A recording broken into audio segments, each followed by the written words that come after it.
Warning, the following podcast contains adult content, adult language, and adult situations. I talk openly about sex and explicit topics. If you are under the age of 18 or are uncomfortable listening to sexually explicit narratives, please listen no further. I am not a professional therapist, counselor, or doctor. I'm just an average guy in the swinger lifestyle who likes to share his experiences. This podcast is for informational and entertainment purposes only. Please seek a professional if you are in need of advice, guidance, or care as it relates to sexual health or alternative lifestyles.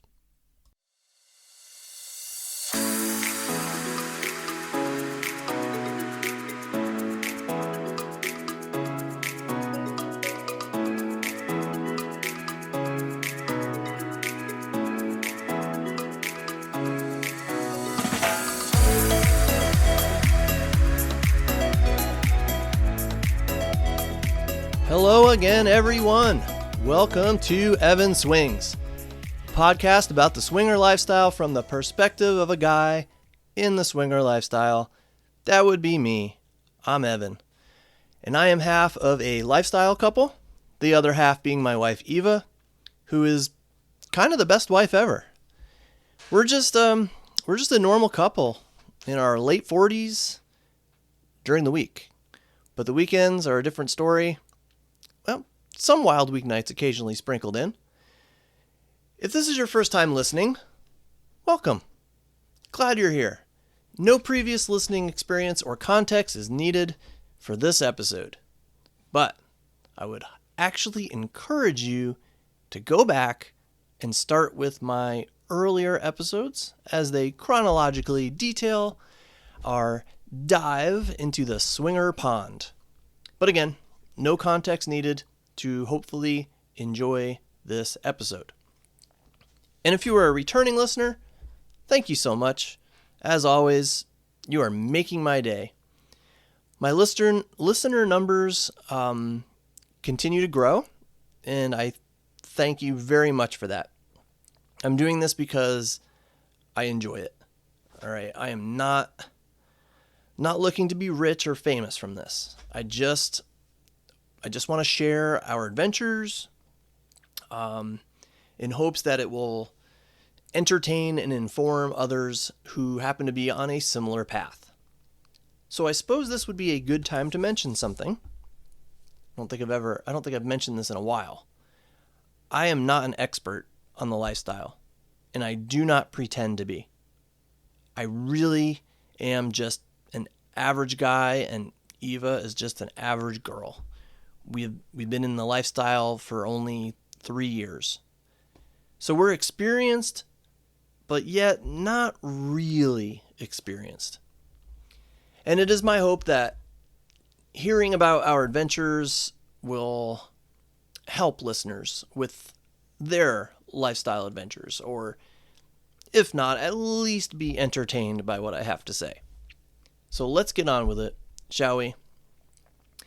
A few episodes ago, I mentioned how Eva and I were in a bit of a rut right now, a little bit of a funk or a slump. We've had difficulty lately finding new matches, like new couples to meet. Well, we are still in that slump, still in a rut. That has not changed. But there have been a few couples who have reached out to us recently, and that is what I want to talk to you about today. Sometimes people in the lifestyle absolutely infuriate me, and I want to tell you about some of those experiences, some of those people that Eva and I have interacted with. So I want to, before I go any further, say a while back there was an episode that Eva made fun of me about and said, "You sound like a whiny bitch." And I had a listener also mention that he thought she was right. So I kind of hesitate with this episode because this may be another whiny bitch episode. So fair warning, okay? But let me get started with a story about some flakes. All right. Flaky people drive us bonkers. We had a match on SDC. They liked our profile. We liked theirs. So we started chatting. They opened up their face pic so, we could see what they looked like. And of course, we did the same. Everyone seemed attracted to each other. It was like a four-way thing. It was good.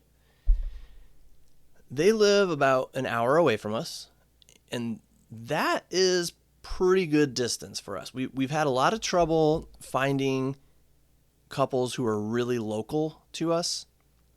So an hour away, that's pretty good, because if we were to meet somewhere about halfway, we'd be driving about 30 minutes, and that's nothing. So an hour away from us is a good distance.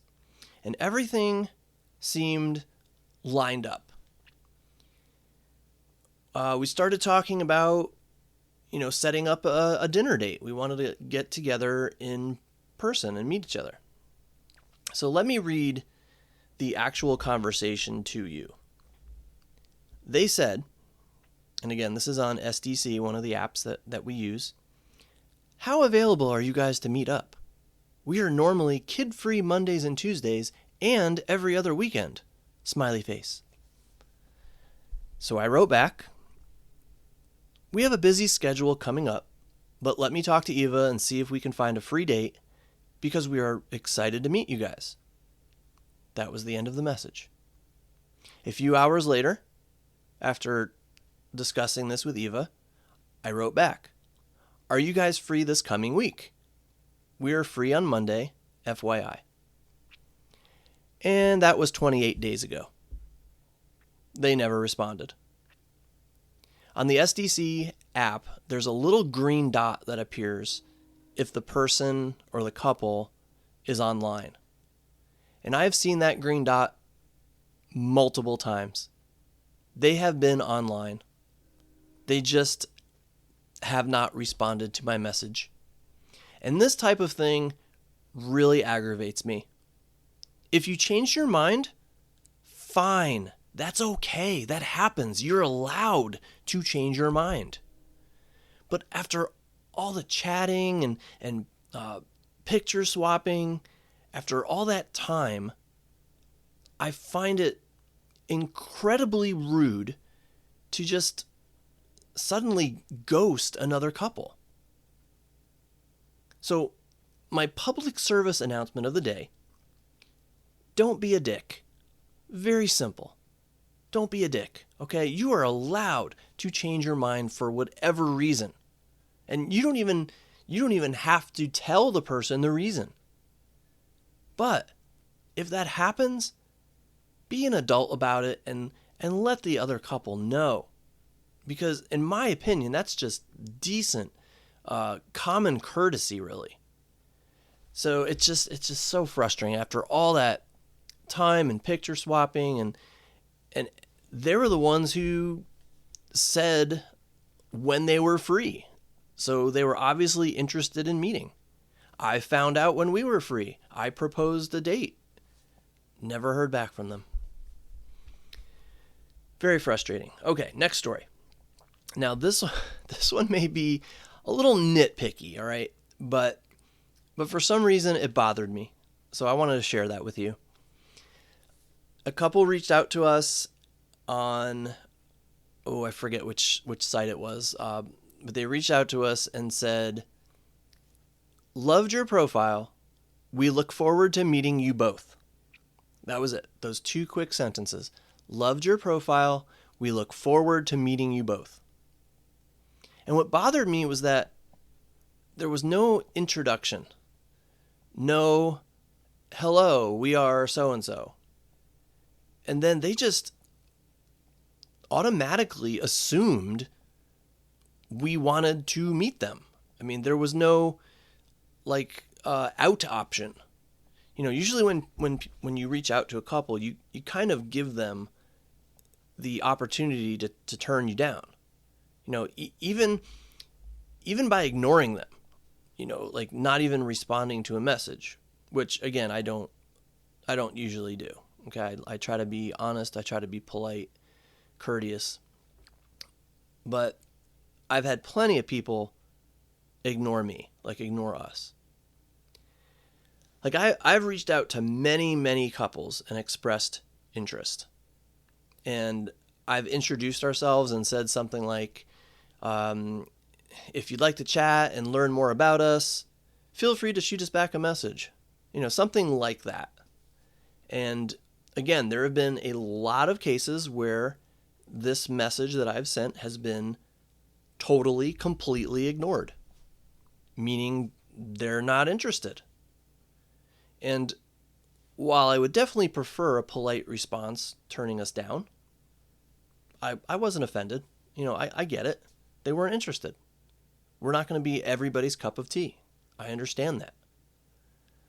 But this couple pretty much said, in other words, hey, when we see you, you're meeting us. They said, we look forward to meeting you. And we don't want to meet them. Eva and I, we are not interested in meeting this couple. And they're like, we look forward to meeting you. We're going to meet you. So how do I respond to this? This is a new situation for us. So far, I've just ignored the message. I've been trying to think of the correct way to respond to this. But I definitely would. I would really love to respond out of courtesy and let them know that we're not interested. But just the way they worded their message, we look forward to meeting you. I mean, do I respond with, we don't?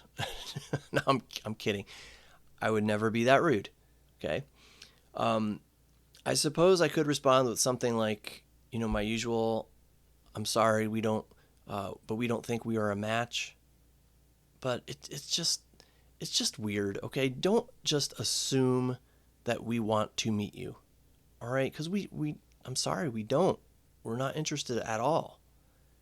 And it would have been nice to have, a little bit of an out. We don't know their names.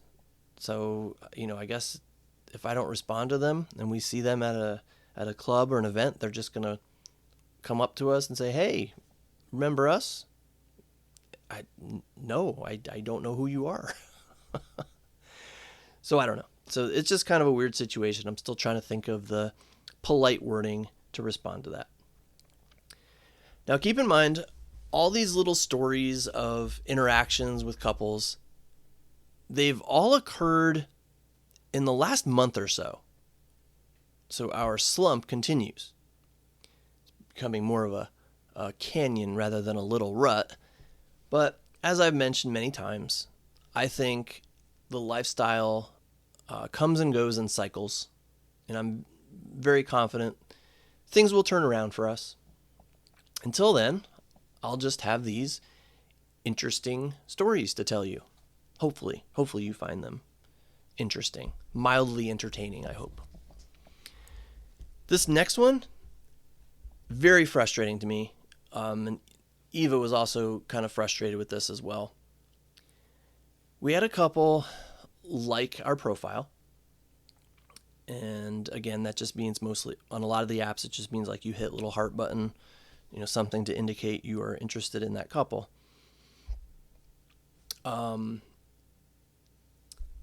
Their faces were covered, but their bodies looked attractive. But the most attractive thing of all, their location said Dayton, Ohio. Now, I've gone on and on. If you've listened to my previous episodes, I've gone on and on about the difficulty of finding local couples. We live just north of Dayton, and most couples who reach out to us, they're from Columbus or Cincinnati, both of which are about 90 minutes away, roughly.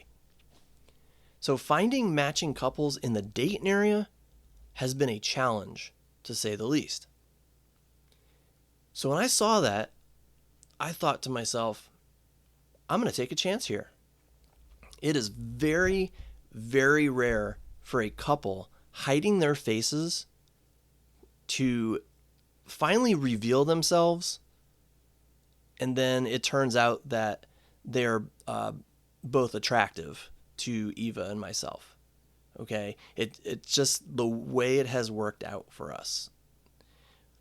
For that reason, we usually only respond to profiles which clearly show the faces of both people. You know, no sunglasses, no blurry pics, no pics taken from a distance. But here we are. We're in our little rut, our little slump. So I figured, what the hell? I'll take a chance. I liked their profile and requested to see their private folder, which I hoped offered face pics. Now, they accepted my request, and we were granted access. And to my happy surprise, they did have face pics, and they were quite attractive. And I felt a little tinge of excitement, all right? Like, Eva and I had a potential match for us here, a potential local match. Later that day, I received a message from them. Sorry, I misspoke there. They just said hello and introduced themselves. And I responded with the same. I also mentioned how nice it was to meet another couple from the Dayton area. And they wrote back and complimented our photos, because I gave them access to our private photos as well, and said that we seemed like a lot of fun. So I took that to mean that they read our profile and liked what they saw. Well, I guess I was wrong, as you were about to find out. We chatted a bit more, and they mentioned that they were fairly new to the lifestyle. Instant red flag. I knew what to do. I wanted to make sure that I was not wasting my time. All right. I wanted to make sure that we were indeed a good match. So their profile actually had 2 red flags. First of all, I noticed her height was 5'10". Now remember, I'm a short guy. I'm only 5'7". So I'm on the shorter side. And from experience, I can tell you that height matters to a lot of women. From experience, I can tell you that. Secondly, their profile was on the bare side, all right? There wasn't a whole lot there. So in their seeking section, it's like where you write what you're seeking. It's where, normally couples state what they're interested in. Full swap, soft swap, friends with benefits, and so on. All it said was, looking for like-minded couples for fun. So I decided to just lay it on the line. I wrote to them and asked what they were interested in. I said, we're a full swap couple, only interested in other couples who are also full swap. I also mentioned that I read their profile carefully and noticed that she was 5'10". I wanted to make sure that they knew that I was only 5'7" and hoped that it wasn't a deal breaker. Well, it was. They responded that she is only interested in playing with men who are taller than her. But that didn't matter in a parallel play situation, which is what they were looking for. So guys, they were really polite about it, all right? So I kind of wanted to respond not curtly, but sternly almost, but I'm just not that kind of person, okay? This whole situation could have been avoided if they simply read our fucking profile. It clearly states my height. Okay, it is literally the second thing listed under my age. And in the seeking section, let me read exactly what I have listed. We are a full swap couple with no interest in soft swap or parallel play.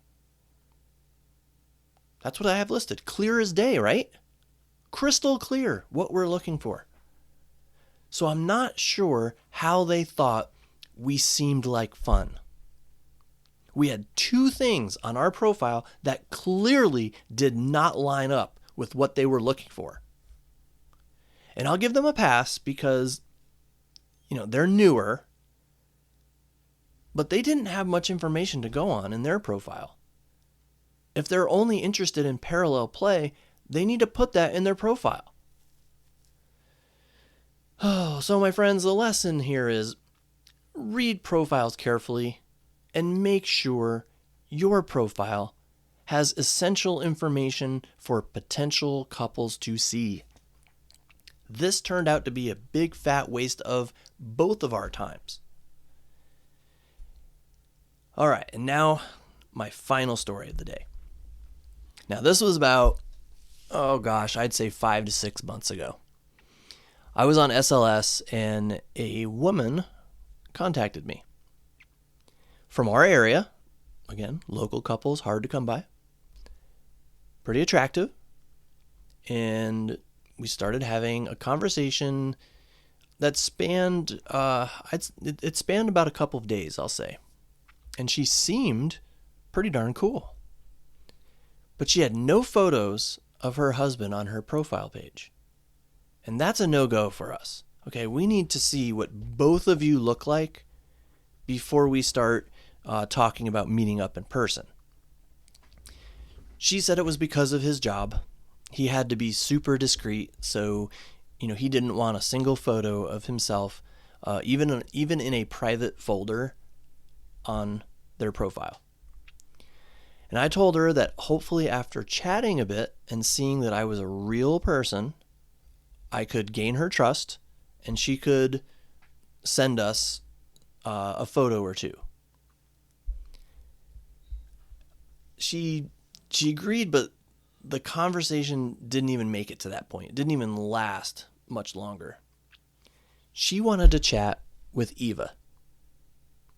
Well, as we have discussed before on this podcast, Eva does not participate in the chatting until a certain level of comfort is reached. Usually, that means after we have met the couple in person. And I told her this, and it was like her personality changed instantly, like something snapped. So let me read you her exact words. This is what she wrote. So let me see if I understand. I'm supposed to just show up to meet you guys without ever chatting with Eva to see if we get along? You're not serious, right? So I responded. We actually took a leap of faith to begin with you. Usually we don't even start chatting with couples who don't show face pics of both parties. And it says so right in our profile. So I wrote, that has proven to be a red flag for us in the past, but we decided to take a chance and see where this went. We have met plenty of couples where Eva hasn't joined the chat until meeting in person. But different people have different rules. We get it. That's your rule, and we'll respect that. We seem to have different ways of conducting lifestyle business, so I do not think we are a match. No hard feelings at all. Best of luck, and we hope you enjoy your time in the Dayton area. Because they had mentioned that they had recently moved to the Dayton area. So I figured that was the end of it. But she snapped back. And again, I'm reading this word for word to you. Another couple where the lady is just along for the ride. Ha ha. I'm sure she doesn't even know I exist. Ha ha. All the best. I'm so glad, and then her man's name, I'm so glad he lets me lead this, and we are 50-50. I wanted to just walk away, but now I was pissed. So I wrote back again. I hate being called a liar, so feel free to message Eva, and I gave her Eva's kick info. She is happy to respond to you after reading this thread. So please, Call my bluff. I would love to prove that I have been nothing but honest with you. She is sitting here next to me, reading this with me, and shaking her head at all this. So that's what I wrote. And as you can tell, I tried to back out politely, but man, do I hate being called a liar. That just makes my blood boil. Well, that ended our conversation. She never did contact Eva over Kik, and that's fine. I kind of wanted Eva to put her in her place and validate the fact that I was being 100% honest, but oh well. So that interaction occurred, many months ago, like I said. So fast forward to a couple of weeks ago. We were telling the story to some lifestyle friends of ours, and I mentioned that I saw the same couple pop up on a different lifestyle site. So I just blocked them right away. And Eva said that she was unaware that I did that. I must have forgotten to tell her. And she suggested that I unblock her. Eva said that instead of blocking her and shutting her out, she thought that I should just, keep her unblocked and then, post pics and comments, just, kind of showcasing how we are this awesome couple, this really fun couple that they're missing out on. So then, hopefully she would see it and realize that, she had made a mistake. So I took her advice and I unblocked her. It was like 24 hours later that I got a message from her introducing herself and her man. So obviously she didn't recognize my profile or remember our conversation on that other site. So once I got this message, Eva and I teamed up on this one. How do we respond? So let me read you what I wrote with Eva's collaboration. We did this together. Hi there. You must not remember me. We chatted on SLS. Then you got angry with me because my wife doesn't chat until meeting in person. Then didn't believe my wife knew about our conversation. We're still happy to meet you, but we would need to see some pics of your man first. Then I sent a photo of Eva and I together holding up her iPad. And on the iPad screen, we had written their screen name, proving that Eva knew about this current conversation and about their profile. So she responded, "Oh, okay. I never get mad or upset with anyone. But if she's not interested in chatting, I'm not interested in meeting. Too bad. I would like to get to know you guys. I would only get upset if you started a group chat and said she would be joining, but then she didn't. Was that you?" Now, before I go any further, I had to laugh at the "I never get upset with anyone" line. I thought that was classic. So I told her that it wasn't us, that unfortunately, we were not a match then, and hopefully our paths would cross at some point so we could say hello in person. Then I even gave her our username on SLS so that she could go back and jog her memory if she wished. She can find her old messages. Well, she must have tried or wanted to see them or wanted to seem like she wanted to see them because she said she had no messages from us on SLS. I have to admit, I was kind of enjoying this for some sick reason. So I went back and screenshot our conversation on SLS and then sent the screenshots to her. Her response: "Thanks. Nothing in that says I am mad or upset. I was just confused. We have been in the lifestyle for 2 years and chatted with over 100 couples. Never been told the girl won't chat." Well, I find that very hard to believe, but I let that go. I just politely responded again. I just said, "Very interesting." And then I reiterated that, we would love to say hello in person if our paths crossed at a club or event. And she was like, yes, good deal. Let us know if you ever want to chat or meet for dinner. Which I don't know why she said that. I mean, we'd been down that road before. So that was pretty much the end of our conversation after a few other pleasantries, we'll call it. You know, we won't meet unless we know what the dude looks like. And she won't meet us for dinner unless Eva chats with her first. So I guess we are just not a match. Phrase from The Princess Bride. We're at an impasse. So yeah, just an interesting situation. You know, they're a local couple, and with our difficulties finding local couples with whom we have chemistry and live fairly close to us, you know, it would have been nice. It would have been nice to have them as a possibility. You know, most of the couples we find, they're from the bigger cities, Columbus, Cincinnati. So honestly, despite all that I just told you and all that happened, we would probably still give them a shot. You know, we've learned that in the lifestyle, profiles and online messaging don't always match up with the in-person experience. There is one couple, one of our favorite regular couples, whom I turned down originally. You know, mostly because of our age discrepancy. They were a lot younger than us. I didn't think it would work. But eventually we decided to give them a shot, you know, and meet them in person. And we really hit it off. Now, like I said, they're one of our favorite couples. So Eve and I, we always say, you know, we can get through a dinner with anyone. It's not a big deal. So we may still give them a shot.